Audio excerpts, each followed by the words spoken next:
I found our terrible truth in my bathroom trash can. A strange packet, hidden under tissues, suggested my wife was secretly taking something she never told me about.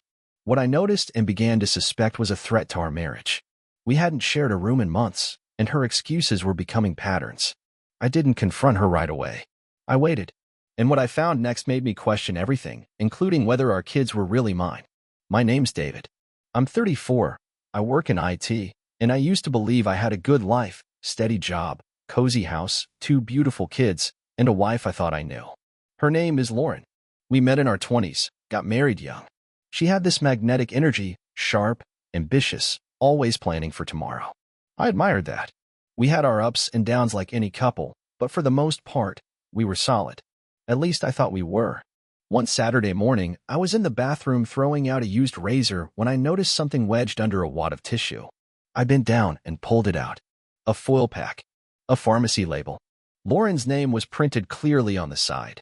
I just stood there, holding it like some artifact from a life I didn't know she was living. We hadn't shared a room since last October. Her reasons? Always the same. I'm just tired. I've got a lot on my mind. Or can we not do this right now? But now I'd found this, something prescribed to prevent certain outcomes. Why would she need a drug meant for situations we weren't even in anymore? So who was this for? Because it wasn't for us.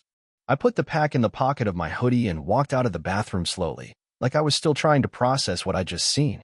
Lauren was at the kitchen table scrolling through her phone, barely acknowledging me when I passed by. "Morning," I said, casually. She didn't even look up. "MHM," she muttered. I still glued to her screen. Our oldest, Mason, was 2. He was on the floor smashing toy trucks together like it was a demolition derby. Lily, our 1-year-old, was in her high chair slapping banana slices across the tray. "Did you get Mason's daycare form signed?" I asked. "Huh." She blinked up, then shrugged. "I think so. If not, it's in my purse." Her mind was elsewhere. Always elsewhere. I leaned against the fridge and watched her. The soft clicks of her nails tapping her phone were the only sound besides Mason's toy engines. Her face didn't move, not a smile, not a twitch. "Work busy?" I asked, trying not to sound suspicious. She nodded. "Super busy. Big proposal coming up next week." "Right." That again. I didn't press it. I just nodded and walked out with my coffee. But the doubt? That stayed with me. By that night, I was still turning the whole thing over in my head. So I did something I never imagined I'd do. I Googled local private investigators. It wasn't rage or panic. It was something colder. Something methodical. I needed proof, one way or the other. I ended up hiring a guy named Tyler. Early 40s, sharp as a tack, had this quiet confidence that made me think he'd seen it all. "You sure this is the route you want to go?" He asked me on the phone. "I don't want to blow up my family over a hunch," I told him. "I just want the truth. If there's nothing going on, I'll sleep better. If there is." He didn't finish the sentence. Just said, "All right. I'll get to work." Meanwhile, I kept a closer eye on Lauren. One Thursday evening, she rushed out for another, late meeting. Said she'd be out till 9:30. As I cleaned up the living room, I found something on the armrest of the couch. Her work phone. She must have forgotten it while she was getting ready. It was older. No case. Plain black. And it was unlocked. I stared at it, heart pounding. But I didn't open it. Because I needed to be ready for whatever I found. I sat there on the couch for what felt like an hour, just staring at the phone. It wasn't locked. That alone told me something. Lauren never left anything unsecured. Her main phone had a 6-digit code, Face ID, fingerprint scan, you name it. But this one? No passcode. Just black screen, waiting. Mason was upstairs napping. Lily had just gone down. The house was quiet, too quiet. I picked it up. My thumb hovered for a moment before I tapped it awake. No wallpaper. No contacts. Just a row of apps. Text messages, calendar, notes. I opened messages. The latest thread was with someone saved only as D. No emojis. No photo. Just the letter. My gut twisted. The top message read, "D. Meeting still on? I'm at the spot." That was sent 15 minutes ago. Below it, older messages filled the screen. D text. "Last night stuck with me. I've been thinking about it nonstop." Lauren said. "Same here. Just need to keep things quiet. You know how he gets." D agreed. "No one's going to know. You can trust me." I closed the phone fast, like it had burned my hand. Safe with him? Who was him? Me? My breathing got shallow. I set the phone on the coffee table and just stared at it. The living room suddenly felt unfamiliar, like I'd woken up in someone else's house. Lauren had always been guarded, sure, but she never struck me as sneaky. Not like this. Not a burner phone. Not secret meetings. I needed air. I stepped outside into the driveway and paced under the porch light, hoodie pulled tight around my head. It had gotten chilly, and for some reason that made me feel even more out of place. I called Tyler, the private investigator. He picked up on the second ring. "Tyler, it's David. I found something," I said, voice low. She left a second phone at home. "You go through it?" he asked. "Some of it. There's a guy. Just listed as D. Sounds like they've met more than once." There was a pause. "All right," he said. "That lines up with what I found." I froze. "What do you mean?" "I wasn't going to bring this to you until I had something more solid, but since you've already seen the messages, yeah. There's a guy. I've got some footage of her meeting him after work. Same SUV picks her up near her office most Thursdays. They're careful. No public scenes. Always behind buildings or in parking garages. But it's consistent." I felt the air leave my lungs. "Who is he?" I asked. "You're not going to like it," Tyler said. I leaned against the side of my truck, heart thudding. "Her boss. Daniel King." Daniel. That's the D. The name hit like ice water. I knew the guy. He ran the company Lauren worked at. Mid-40s, silver hair, always overly friendly at the company picnics. He was the one who mentored her during promotions. She always swore he was just a workaholic. Guess I was the fool. "You get the pictures?" I asked. "Yeah, and I'll have more soon. Want me to keep digging?" "Yeah," I said. "Don't let up." I hung up and went back inside. The house was still quiet, but now it felt too big. Every photo on the wall looked like a lie. Our wedding frame in the hallway. The handprint crafts from daycare. All of it. I picked up the burner phone again. One more message had come in. D wrote, "Let me know if he's around tonight. If not, I'll swing by." I didn't respond. I set the phone back down, walked to the kitchen, and poured myself a glass of water, hands shaking. That night, I didn't sleep. I stayed up watching the baby monitor, the hallway, and the clock. From that moment, two things became clear. Lauren hadn't been honest with me. And this wasn't just about broken trust. It was something deeper, something I wasn't prepared to confront. Because if this part of the story wasn't true, then one question wouldn't leave my mind.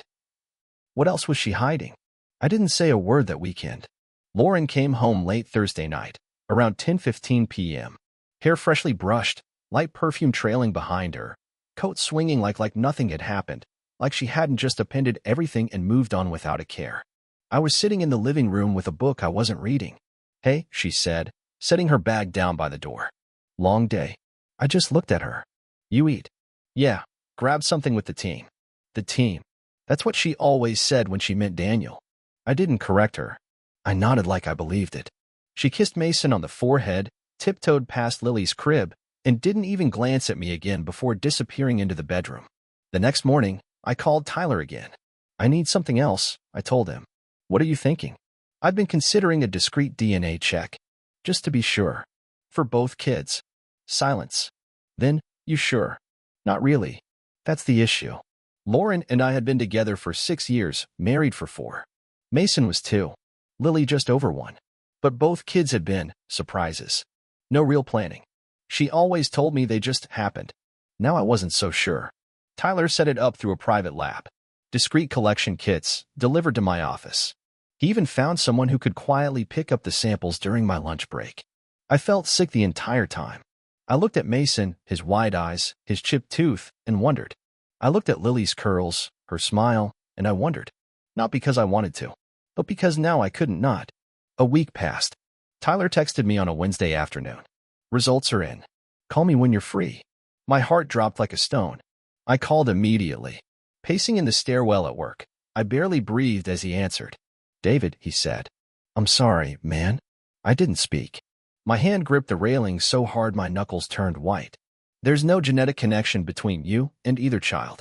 The words didn't register at first. Like he was speaking another language. "What?" I finally managed. "I double-checked," he said quietly. "Ran both samples twice. Mason and Lily. There's no genetic match to you. But both connect to Daniel King." Silence. "Wait," I whispered. "You're telling me he's there?" "Yes." It lines up with the timeline, the ages, the frequency of contact. David, I'm sorry. I didn't respond. I couldn't. All I could do was sit down on the stairwell and stare into nothing. I heard people walking past me. Maybe someone said hello. I didn't know. I didn't care. That evening, Lauren acted like everything was normal. She made pasta, helped Mason with his shapes, cooed at Lily, played her role so flawlessly it was almost impressive. I watched her, not like a husband watching his wife, but like a detective watching a suspect. She looked me right in the eye over dinner and asked, "Everything okay? You've been quiet." I swallowed my rage. "Just work stuff," I said. "I'm dealing with something big." She nodded sympathetically. "Well, if you need anything, I'm here." Right. She was here, but not with me. Later that night, I sat in the garage. Lights off. Phone in my hand. Just staring at the photos Tyler had sent. Lauren and Daniel in a car together. His hand brushing hers. Her laughing. Close. I looked at Mason's drawings pinned to the fridge. I looked at Lily's baby shoes still in their box. My kids. The only kids I'd ever known. And suddenly I didn't know if I was a father, a placeholder, or just the last guy in line. That's when the anger started to fade, and something colder took its place. By Friday morning, I had a plan. I wasn't going to explode. I wasn't going to throw accusations or flip the dinner table. No, I was going to do something far more satisfying. Let her destroy herself, with a little nudge. I met with my attorney, Emily Shaw, brilliant, unshakable, and quick with words that could slice through steel. "David," she said as I slid the file across the table, "this is brutal." "You're sure?" "Positive," I said. "Photos, texts, and lab-verified results. All of it." She exhaled, flipping through the pages. "Well," she said after a moment, "there's a silver lining. This makes your case ironclad." "Divorce for adultery," I said. "Divorce for adultery," she confirmed. "And with what you've got? We'll also hit her with breach of marital trust, and maybe even look at corporate policy violations if the guy she's with is her boss." "He is." Emily smiled grimly. "Excellent." That night, Lauren was unusually chirpy.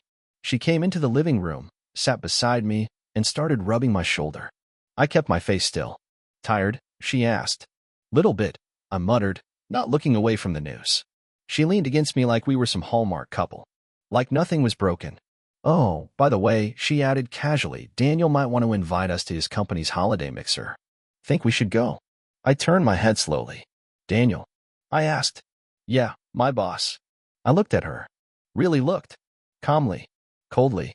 "Why would he want to invite me?" She blinked, clearly not expecting that. "Just being polite, I guess. Trying to be friendly." I stared a second longer, then went back to the TV. "I'll pass." The moment passed like wind over a field. She shrugged and wandered into the kitchen like nothing happened. But I could tell. The tension in her shoulders, the way her hand shook just slightly when she grabbed a glass, she knew I was pulling away. And she had no idea what was coming. 2 days later, Tyler sent me another gift, financial records. Daniel King had been logging an unusually high number of client dinners, though the locations were more suited to date nights than business meetings. The receipts always showed 2 guests, and here's the kicker, Lauren's name popped up on at least 4 event guest lists. That wasn't just personal. That was corporate. Emily was thrilled. "Now we're getting somewhere," she said. "This isn't just personal, it's professional misconduct. We can report it to Daniel's company board, possibly push for disciplinary action. And as for your wife, she'll have to explain why all those client meetings ended up tied to expense reports in Daniel's name." I looked her in the eye. "And the kids?" She paused. "You've raised them, David. But the lab results, they complicate custody." I shook my head. "Let him take responsibility. I'm done living a role that was never really mine." "You're sure?" she asked, her voice low. "I never agreed to be a stand-in for someone else's family. She made that choice for all of us. Now she can deal with what comes next." Emily gave a sharp nod. Then we moved forward. Fast. She drafted a formal letter and sent it to Lauren's workplace, certified mail. We waited. On Monday evening, Lauren came home early. She stood frozen in the doorway, gripping the envelope like it contained her sentencing. "What is this?" she asked, voice trembling. I stood calmly in the kitchen, arms folded. "You've been notified," I said. "That's a formal divorce filing. Grounds, misconduct. All the details are inside." She opened it with shaking hands. I watched her eyes move down the page. What is this?" "You hired someone." "Of course," I said. You left your little burner phone lying around, remember? Her mouth fell open. You went through my things? I went through the lies. And now I know the truth. She backed up a step. David, this isn't what you think. I can explain. I raised an eyebrow. Which part? The relationship with your supervisor? The so-called client dinners? Or the fact that the kids aren't connected to me? That one hit her like thunder. Her lips quivered. You weren't supposed to. I cut her off. No, I wasn't. That's the whole point, isn't it? She sank into a chair, holding her head. I didn't mean for this to happen, she said, barely above a whisper. But you let it happen. For years. Silence. She had nothing else to say. Lauren didn't say a word for 3 days after the envelope. She moped around the house, tried acting like life was still moving forward, packing the kids' lunches, half-hearted smiles, watching old reruns on the couch like nothing had happened. But I saw the tension, the nervous glances, the growing fear behind her eyes. She was waiting for me to cool off, waiting for this to blow over. But I wasn't cooling off. I was clearing the path. Then came Sunday morning. Mason spilled milk on the table. Lily was babbling, smearing applesauce on her shirt. I was sipping black coffee, silent. And Lauren, with all the audacity in the world, looked up and said, maybe we can talk, just us, about where this is all going. I set my mug down slowly. You want to talk now? I said. I just think, she began, maybe we can go to therapy. Try to fix this before it gets worse. For the kids. That word, kids, hit me differently now. I leaned forward, elbows on the table. Lauren, I said quietly. They're not connected to me. Her face snapped toward me. What? I said, those two over there. I motioned gently toward the high chair and Mason's pile of toys. They're not mine. Not by blood. And you knew. The room went still. You could have heard a leaf brush against the window. You're their father, she said, voice rising. You raised them. You changed their diapers. You. I cut her off. I was just filling a role, one I didn't even know I was cast in. Tears welled up in her eyes, but they didn't move me. You can't just walk away from them, she whispered. They don't know anything about this. Exactly, I said. And that's on you. Mason was watching. Too young to understand, but old enough to feel the change in the air. I stood and walked toward the hallway. David, she called after me. Please. You're still their dad. I turned slowly. No, Lauren. The man you were meeting every Thursday? That's who holds that title now. That was the first time she truly broke. Her face crumbled. She grabbed the edge of the counter like she might fall over. But they'll hate me, she whispered. I nodded. Maybe, but at least they'll know the truth. And someday, they'll also know who walked away and who was pushed. I didn't yell. I didn't slam a door. I just walked out the front door, grabbed my truck keys, and left. I needed air. I needed stillness. I needed a world that didn't feel like a staged version of mine. And in the silence of my truck, under a sky that didn't care either way, I understood something. It wasn't just trust she broke. It was the life I thought I had, with the children I thought were mine. The silence that followed our confrontation didn't bring peace. Lauren stopped pretending. She didn't smile, didn't ask about my day, didn't even try to make small talk. She knew I was finished. But what she didn't know, what she still hadn't figured out, was that this wasn't just about the marriage anymore. I was making moves. Quiet ones. I met with Emily again that week.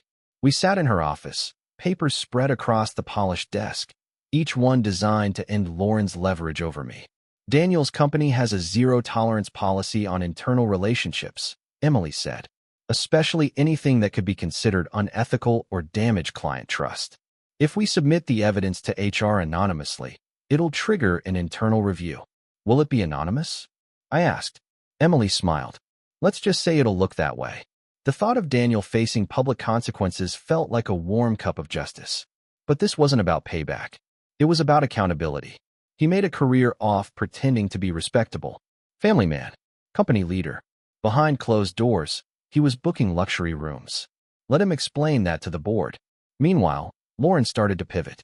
She moved from silence to defensiveness, then from defensiveness to carefully chosen guilt tactics.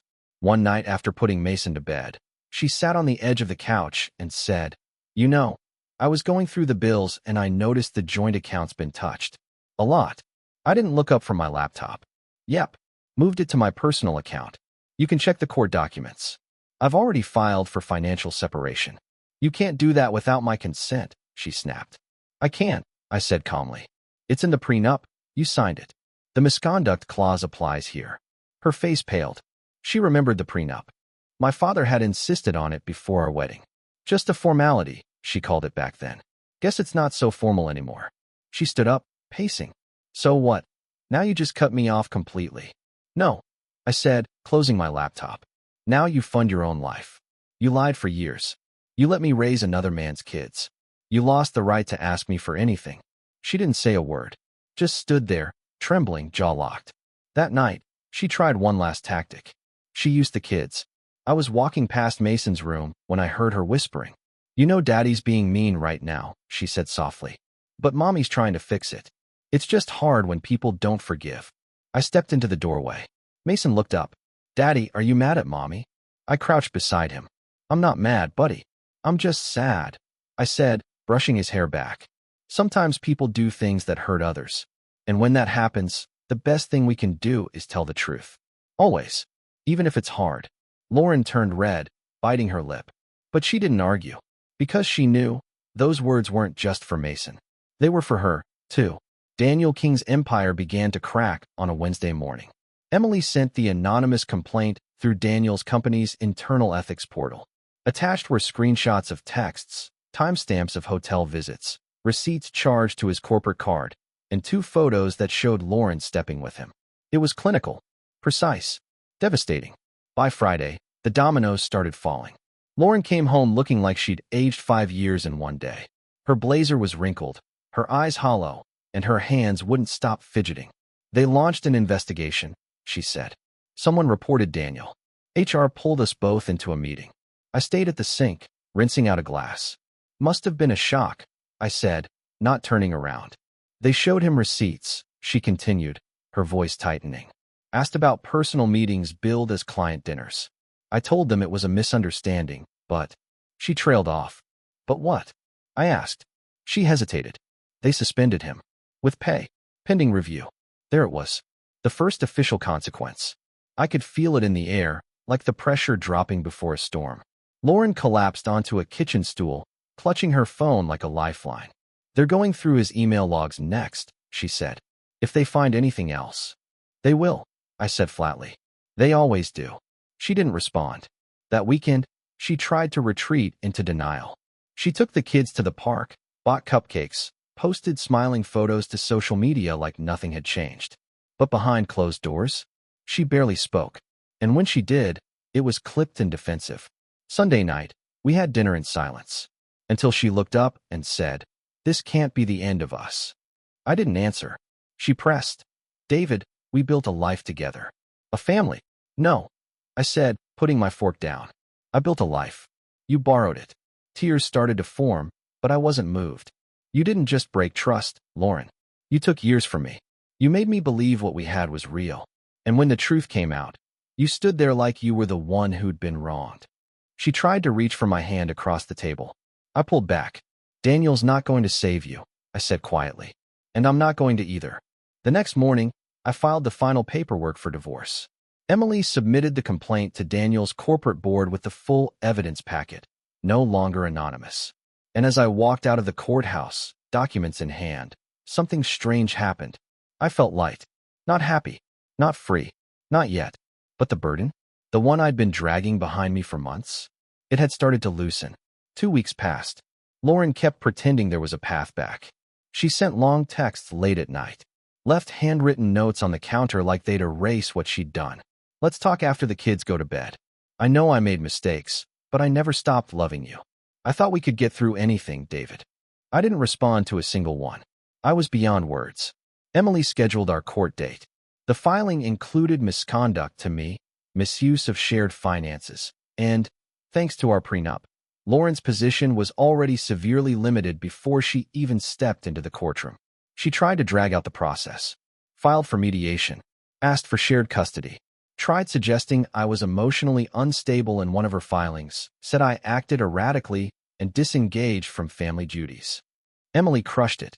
In our response, she told me, "We're requesting sole property rights, full financial division, and no claim to spousal support." She wants support from me? I asked, almost laughing. "Of course she does," Emily said. She's losing everything. And she was. Daniel had resigned. Not officially. He called it stepping down to spend more time with family, but insiders knew better. His professional reputation was scorched. Lauren, now unemployed and with no leverage, was left standing in the ashes of her own decisions. A week before our court date, she showed up in the driveway with the kids after her visitation. I came outside to help Mason out of the car seat, and she lingered by the door, clearly hoping to talk. "David," she said, not meeting my eyes, "can we please stop this before it gets worse?" I said nothing. She tried again. "The kids need stability. I'm trying to cooperate." I looked at her, steady and cold. "The kids will have stability," I said. "With me. You're the variable." She opened her mouth to argue, but I was already unbuckling Lily and lifting her out. "You're not even giving me a chance," she said. I turned and stared at her. "You had years of chances," I said. "You spent every one of them building a second life behind my back." Then I walked inside and shut the door. The court date came. She showed up in a dark dress, hair done like she thought she could still sell the image. Daniel wasn't with her. In fact, rumor was he'd already left town. Emily presented our case with cool precision. Evidence, dates, money, lab results.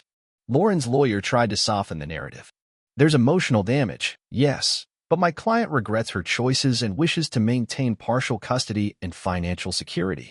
The judge read over the file for nearly 20 minutes before speaking. Then he said the words that marked the end.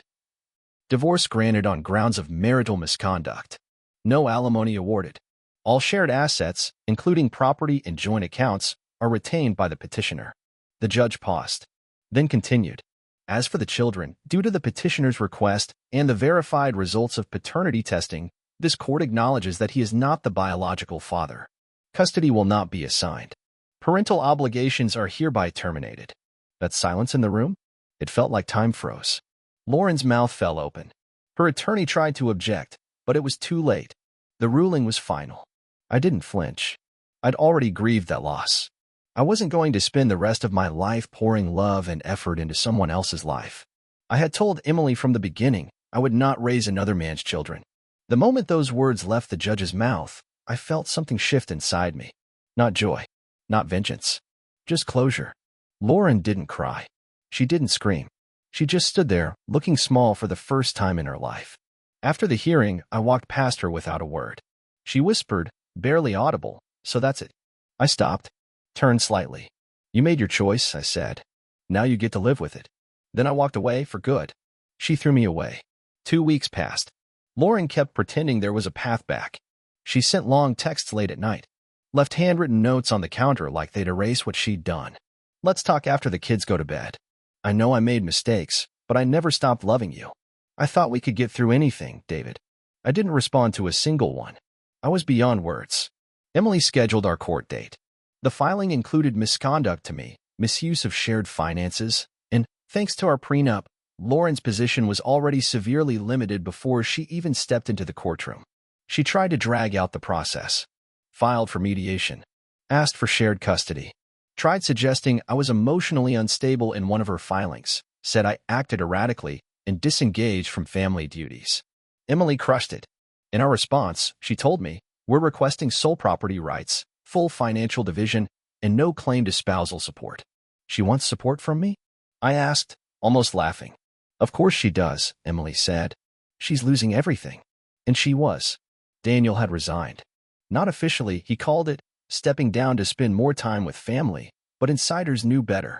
His professional reputation was scorched. Lauren, now unemployed and with no leverage, was left standing in the ashes of her own decisions. A week before our court date, she showed up in the driveway with the kids after her visitation. I came outside to help Mason out of the car seat, and she lingered by the door, clearly hoping to talk. "David," she said, not meeting my eyes, "can we please stop this before it gets worse?" I said nothing. She tried again. "The kids need stability. I'm trying to cooperate." I looked at her, steady and cold. "The kids will have stability," I said. "With me. You're the variable."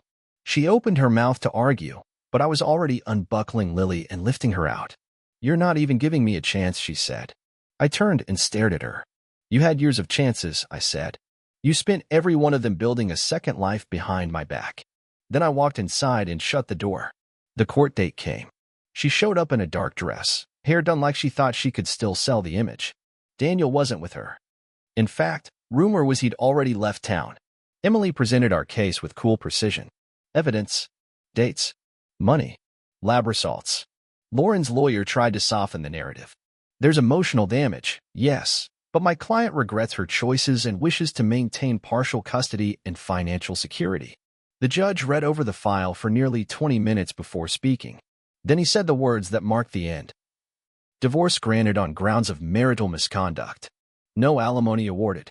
All shared assets, including property and joint accounts, are retained by the petitioner. The judge paused, then continued. As for the children, due to the petitioner's request and the verified results of paternity testing, this court acknowledges no genetic relationship exists. Custody is not granted, and legal responsibilities are concluded. That silence in the room? It felt like time froze. Lauren's mouth fell open. Her attorney tried to object, but it was too late. The ruling was final. I didn't flinch. I'd already grieved that loss. I wasn't going to spend the rest of my life pouring love and effort into someone else's life. I had told Emily from the beginning I would not raise another man's children.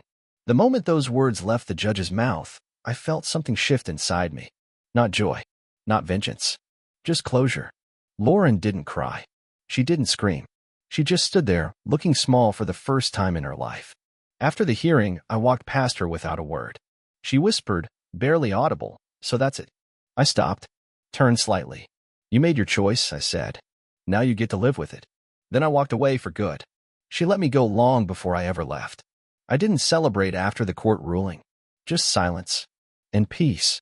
That night, I went home, unlocked the door to a quiet house, and sat on the couch in the living room that used to feel like a prison. Now it felt like mine. Not a trace of Lauren remained. She moved in with Daniel shortly after the hearing, or more accurately, into the remains of what his life used to be. He'd stepped down from the company amid whispers and sideways glances. No formal charges. No courtroom drama. Just silence, distance, and a reputation that wouldn't recover. The corporate world doesn't always need a verdict. Sometimes, the consequences speak for themselves. And he earned every one. I heard through the grapevine they got married 6 months later. It didn't matter. Because by then, I'd already rebuilt something she never saw coming. A life that didn't include her. It started small. Mornings that weren't filled with tension. Weekends I could actually enjoy. A house that echoed with music instead of mistrust. And then came Emily. Not my lawyer, Emily was her assistant. The one who handled the filings, coordinated the court schedules, kept everything running behind the scenes. I hadn't noticed her much at first, quiet, focused, always typing with that determined look on her face. But after everything was over, she stopped by my office to drop off final paperwork.